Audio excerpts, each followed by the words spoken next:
오늘 우리에게 주신 하나님 말씀 함께 보겠습니다. 출애굽기 20장 12절의 말씀입니다. 출애굽기 20장 12절 한 절의 말씀입니다. 출애굽기 20장 12절 구약성경 112페이지에 있습니다. 한 목소리로 함께 합독하겠습니다. 시작. 내 부모를 공경하라. 그리하면 내 하나님 여호와가 내게 준 땅에서 내 생명이 길리라. 아멘. 할렐루야. 오늘 우리 찬양대의 찬양에 큰 은혜를 받았습니다. 주님께서 우리 모두의 반석 되시는 줄로 믿습니다. 하나님께서 오늘 우리에게 어버이 주일을 허락해 주셨습니다. 하나님의 참 크신 은혜입니다. 우리 교회에 어른들이 이렇게 정정하게 함께 하시고 계심은 정말로 큰 은혜인 줄로 믿습니다. 때로는 어떤 분들은 젊은이들이 많아야 된다 뭐 그렇게 말씀을 하시지만 그렇지 않습니다. 우리 어른들이 계셔야만, 중심을 잡아주셔야만 우리 교회도 든든하게 설 수 있습니다. 하나님께서 오늘 우리 찬양한 것처럼 우리에게 허락하신 반석 같은 존재가 바로 우리 어른들이십니다. 그분들이 계시기에 우리가 있을 수 있고, 그분들이 신앙을 지켰기에 우리들 또한 신앙으로 나아갈 수 있는 것입니다. 오늘 어버이 주일에 맞게 오늘 우리 부모를 공경하는 것에 대해서 성경을 가지고 우리 한번 말씀을 나누고자 합니다. 우리 민족은 예로부터 부모님에 대한 효를 굉장히 중요하게 생각했습니다. 제가 찾아보다가 무서운 예를 하나 보게 되었는데요. 우리 문화에는 손도라는 문화가 있습니다. 여러분 아시는지 모르겠는데 버릴 손, 무리도라고 해서 손도라고 합니다. 이 제도는 이런 것입니다.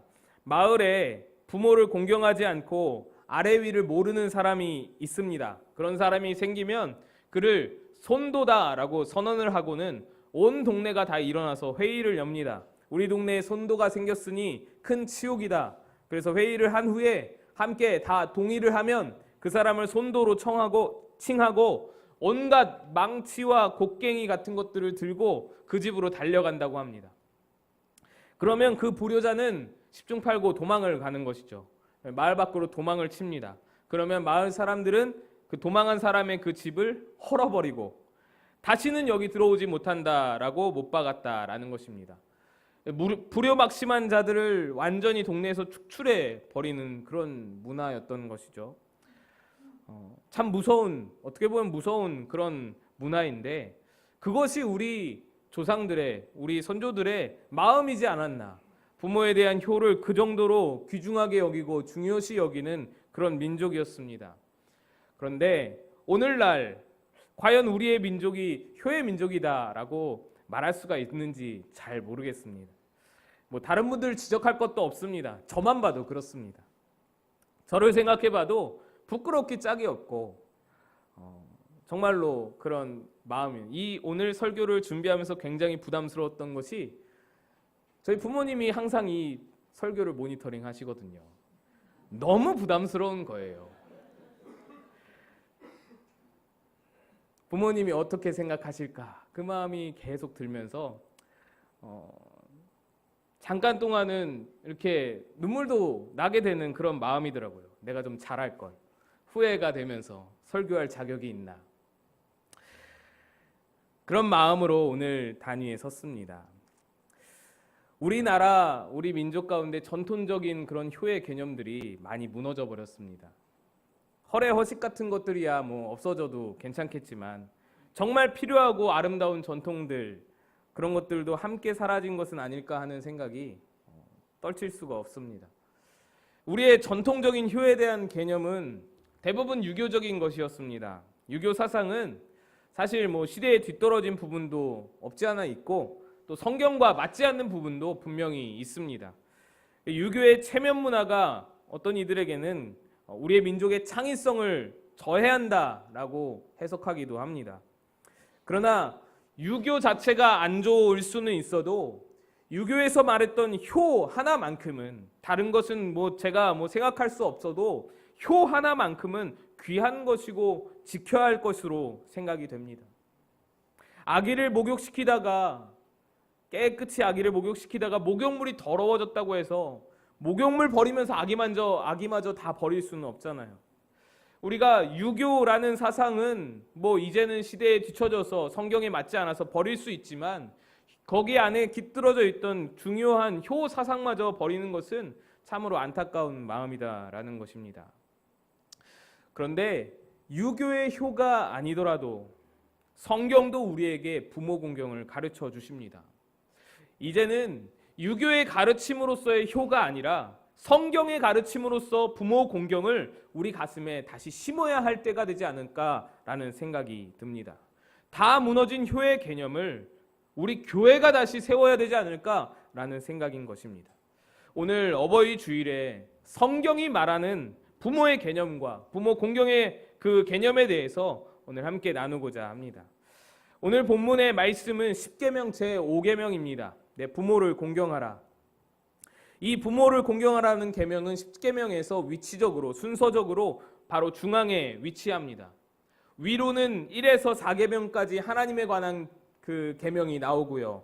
아래로는 6에서 10계명까지 사람과의 관계에 대한 계명이 배치되어 있습니다. 5계명은 순서적으로 중앙에 와 있는 것이죠.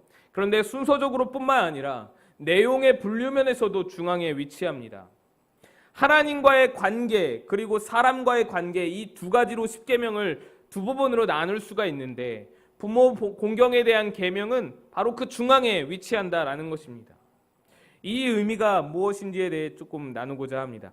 10계명에서 하나님과의 관계가 가장 중요하기 때문에 그 1에서 4계명까지 윗부분에 배치되었다는 사실은 여러분 잘 아실 것입니다.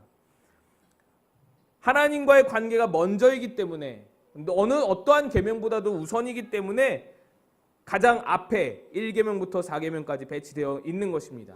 그렇다면 순서적으로 하나님과의 관계 다음으로 중요한 것이 바로 5계명, 부모 공경의 계명이라는 것을 우리가 알 수 있는 것이죠. 그런데 10계명에서의 부모 공경 계명의 위치는 중요도뿐만 아니라 한 가지 더 우리에게 말해주는 것이 있습니다. 뭐냐면 부모가 하나님과 나의 연결점이라는 것입니다. 부모가 하나님과 나의 연결점이라는 것입니다. 10계명에서 5계명의 위치는 하나님과의 관계 계명과 사람과의 계명을 연결해주는 위치에 있다라는 것입니다. 성경이 말하는 부모는 하나님과 관계를 이어주는 존재입니다. 성경에서의 부모의 개념은 하나님과 나를 연결해주는 연결점이 바로 부모다라는 것이죠. 그래서 성경에서 말하는 부모의 공경은 그 율법은 바로 이러한 개념에서 출발을 합니다. 누가복음 3장에 보면 예수님의 족보가 나옵니다. 누가복음의 족보는 마태복음의 족보와 좀 다른 면이 있습니다. 마태복음에서는 반복되는 단어가 낳고입니다. 아브라함이 이삭을 낳고 이삭이 야곱을 낳고 누가 누구를 낳고 해서 예수 그리스도까지 나옵니다. 이것은 또한 구약의 족보입니다. 구약의 족보도 아담의 족보도 또 뭐 역대기의 족보도 다 이런 식으로 낳고 해서 위에서부터 아래로 내려갑니다. 성경에서 족보가 차지하는 위치는 굉장히 중요합니다. 여러분 성경 읽으실 때 족보가 나오면은 지루하시고 그리고 족보 끝날 때로 바로 건너뛰시고 뭐 이렇게 하시지만 실제로 내용면에서 볼 때에는 그 가치는 굉장히 중요한 것이 족보라는 것입니다. 족보가 말하는 것이 무엇이냐면 사람의 근본이 어디 있느냐를 보여주는 겁니다. 당신의 근본이 어디 있냐라는 것을 보여주시는 것이 족보라는 것입니다. 지금 말하고자 하는 사람, 아브라함이면 아브라함, 또 역대기의 왕들이면 왕들, 그 누군가를 말하고 할 때, 신약의 예수 그리스도를 말하고자 할 때 그 말하고자 하는 인물의 근본이 누구인가를 족보가 말해준다라는 것이죠. 누구와 연결되어 있느냐 하는 것을 말해주는 것이 족보입니다. 그래서 성경은 굉장히 족보를 중요시 여깁니다. 그리고 그 족보 안에서 부모라는 존재는 나와 선대, 그거보다 더 나아가서 내 근본이신 하나님과 나를 연결해주는 하나의 연결점이 부모가 된다라는 것입니다. 이러한 개념을 가장 잘 보여준 것이 누가복음의 족보입니다. 누가복음은 예수님의 족보를 예수님으로부터 시작해서 올림차순으로 소개를 합니다. 그래서 성경의 다른 족보는 낳고가 반복되지만 누가복음의 족보는 그 위는 이렇게 반복이 됩니다. 우리 한번 찾아볼까요? 누가복음 3장을 한번 펼쳐보시면 좋겠습니다. 누가복음 3장을 한번 펼쳐보시면 우리가 바로 눈에 들어오게 됩니다. 성경 누가복음 3장입니다.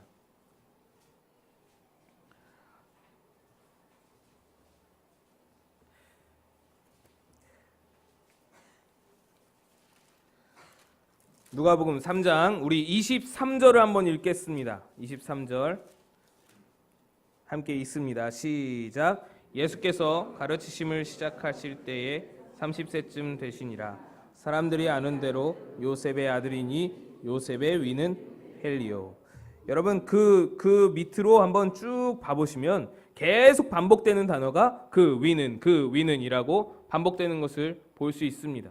거꾸로 올라가는 것입니다. 족보가 거꾸로 올라가는 거예요.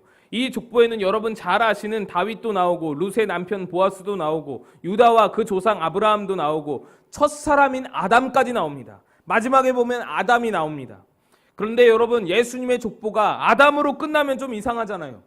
예수님의 가장 근본이 아담으로 끝나면 이상하잖아요. 그래서 이렇게 족보를 마무리합니다. 우리 누가복음 3장 38절 말씀 보겠습니다. 시작. 그 위는 에노스요, 그 위는 셋이요, 그 위는 아담이요, 그 위는 하나님이시니라. 마지막이 누구이십니까? 하나님이신 것입니다. 누가는 예수님의 족보를 올림차순으로 기록하였고 그 마지막을 하나님으로 마쳤습니다. 인간의 족보의 가장 꼭대기에 하나님이 계심을 강조하여 보여주기 위해서 누가는 이런 방식을 사용했던 것입니다. 여러분 이 족보가 우리에게 주시는 메시지가 무엇인가요? 모든 인간의 근본은 하나님이시다라는 것입니다. 모든 인간은 부모가 없는 인간이 없는데 부모를 거치고 올라가 보면 그 근본에 하나님이 계시다라는 것이죠. 그래서 모든 인간의 근본은 하나님이고 그래서 모든 인간은 하나님과 연결되어 있음을 이 족보는 말해주고 있는 것입니다. 나는 하나님과 연결된 존재입니다. 그리고 그 연결선상에서 가장 중요한 연결점이 있으신데 바로 부모님이다라는 것이죠. 이것이 성경에서 말하는 부모 공경의 바탕입니다. 우리는 유교적인 사상에 의해서 효를 따질 것이 아니라 먼저 성경에서라도 성경 때문에라도 우리는 부모 공경을 해야 한다라는 것입니다. 우리 부모는 단순히 육체의 근본일 뿐만 아니라 내 영혼의 근본이신 하나님께 나아가는 하나의 출발선이 된다라는 것입니다. 그리고 부모가 하나님으로 연결되는 출발선이기에 하나님의 공경을 향한 출발선 또한 하나님을 공경을 하기 위해서 출발하기 위해서는 부모 공경이 먼저 앞서야 된다라는 것을 말해주고 있는 것입니다. 10계명에서 하나님을 향한 계명들을 이어서 1에서 4계명을 이어서 바로 그 다음에 부모 공경에 대한 계명이 가장 위에 배치되어 있는 것은 바로 이러한 이유 때문이라는 것이죠. 우리에게 또 다른 부모에 대한 가르침이 있습니다. 그것은 하나님의 모형이라는 가르침입니다. 하나님은 부모에게 하나님을 알만한 것을 담아 두셨습니다. 하나님과 여러 면에서 비슷하기 때문에 부모를 통해서 하나님을 미루어 짐작할 수 있는 하나의 통로가 그 부모가 된다라는 것입니다. 창세기 1장 26에서 27절 말씀입니다. 우리 함께 한번 읽어보겠습니다. 시작. 하나님이 이르시되 우리의 형상을 따라 우리의 모양대로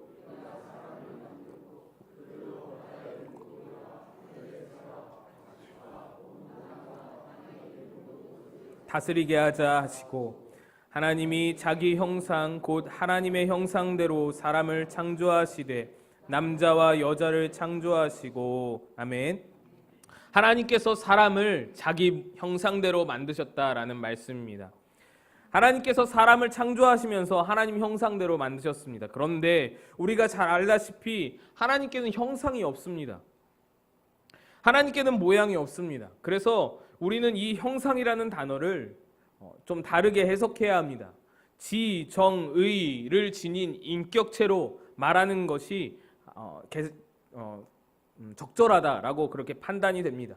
그래서 하나님의 형상, 하나님의 이미지라는 것은 인격체를 말하는 것입니다.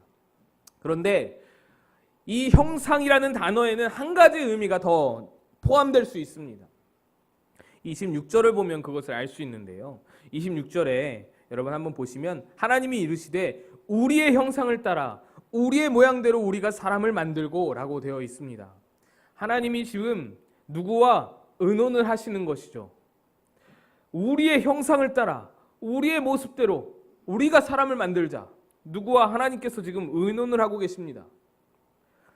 천지 창조의 클라이막스인 그런 인간 창조를 앞두시고 누구와 의논을 하시는 것입니다. 지금 누구와 의논을 하실까요? 사람이 창조되기도 이전인데 하나님께서 누구와 의논을 하시는 것일까요? 이 부분은 전통적으로 삼위일체 하나님으로 해석을 합니다. 천지 창조의 클라이막스인 그 인간 창조를 앞두고 삼위일체 하나님께서 서로 의논하신다라는 것이죠. 현대신학자 몰트만이라는 사람은 이렇게 삼위일체 하나님께서 함께 의논하시고 함께 거하심을 하나님의 가정이라고 표현했습니다. 공동체, 하나님의 공동체, 하나님의 사회라고도 표현을 했습니다. 좀 어려운 표현인데 어쨌든 하나님은 이 삼위일체의 사랑의 관계 안에서 관계의 기쁨을 누리셨다라는 것입니다.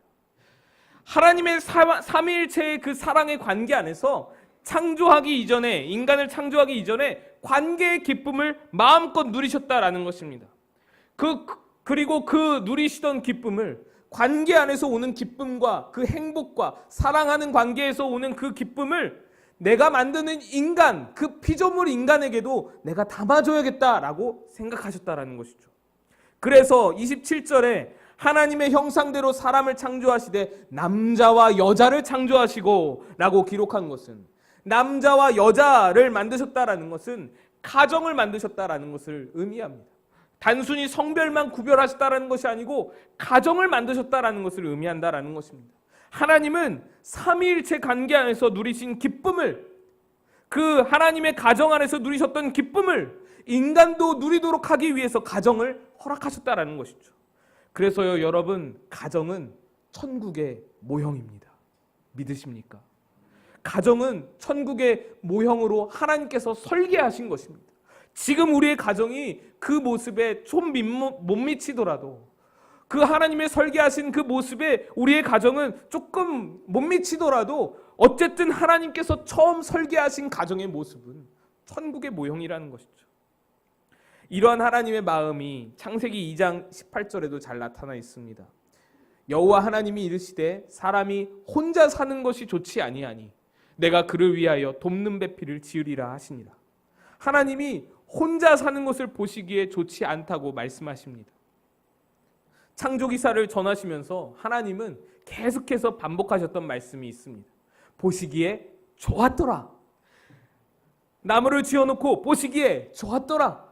하늘을 지어두시고 보시기에 좋았더라. 짐승들이 뛰노는 모습을 보시면서 보시기에 좋았더라 하셨던 하나님입니다. 근데 다 만드신 후에 보시기에 심히 좋았더라 하셨던 하나님께서 처음으로 보시기에 좋지 않다라는 말씀이 나오는 것입니다. 아직 인간의 죄악이 시작되기도 전인데 하나님께서 보시기에 좋지 않으셨던 것은 바로 아담이 홀로 지내는 것이었습니다. 하나님은 삼위일체 공동체에서 느끼신 기쁨을 이 아담도 함께 느끼기를 원하셨습니다. 그래서 돕는 배필을 허락하시고 가정이라는 공동체를 제정하셨던 것입니다. 가정을 통해서 하나님 나라에서 누리는 관계의 기쁨을 좀 미리 천국에 오기 전에 미리 맛볼 수 있도록 하나님께서 그렇게 허락하셨다라는 것이죠. 너희들 이 땅에서 살 때에도 천국은 이런 곳이다 라고 꿈꾸면서 살아라. 가정 안에서 그 기쁨을 누리면서 너희들에게 허락한 가정이 천국의 모델이다. 천국의 모형이다. 이 안에서 기쁨을 누리면서 천국을 한번 상상해 보아라 라고 하나님께서 우리에게 가정을 주셨다라는 것입니다. 이렇게 가족 공동체는 하나님께서 직접 제정하신 첫 공동체입니다. 그것도 삼위일체 하나님이 의논하시면서 신중하게 제정하신 공동체가 가정 공동체입니다. 그리고 이 소중한 가정을 부모에게 맡기셨습니다. 그 부모를 그 가정의 청지기로 세우셨다라는 것입니다.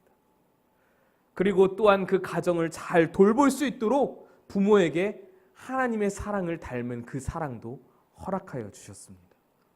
이 사랑은 가정을 잘 돌볼 수 있는 원동력이면서 또한 삼위일체 하나님의 공동체, 즉 천국을 유지할 수 있는 근간이 되는 힘이 바로 사랑입니다.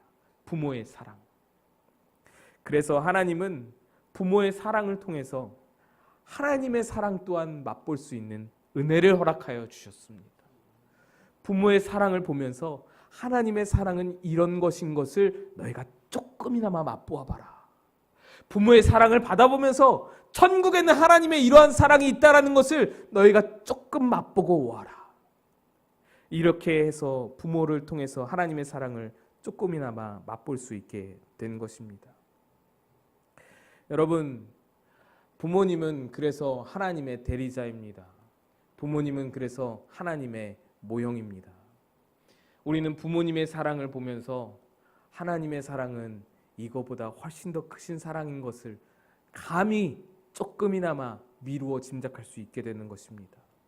그리고 또 우리가 부모가 되어 보면서 어떻습니까?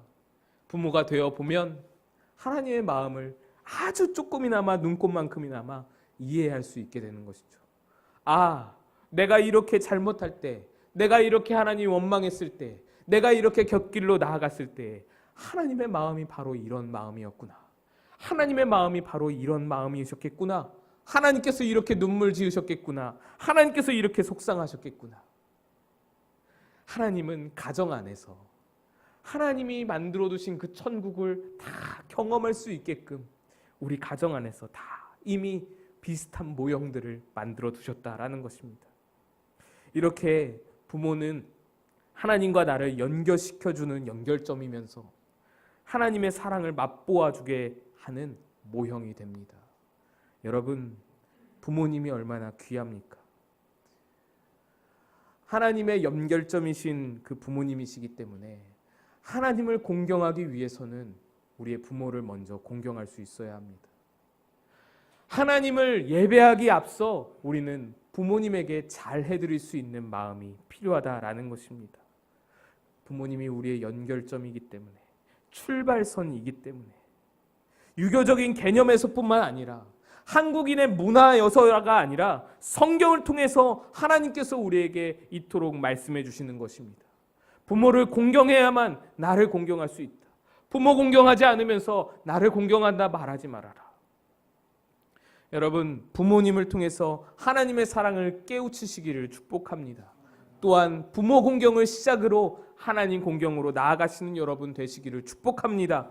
하나님께 우리 부모님을 통해서 감사하면서 우리에게 가정을 허락하신 하나님께 감사할 수 있는 여러분 되시기를 축복합니다. 우리 함께 기도하겠습니다. 우리에게 부모를 주신 하나님께 감사하며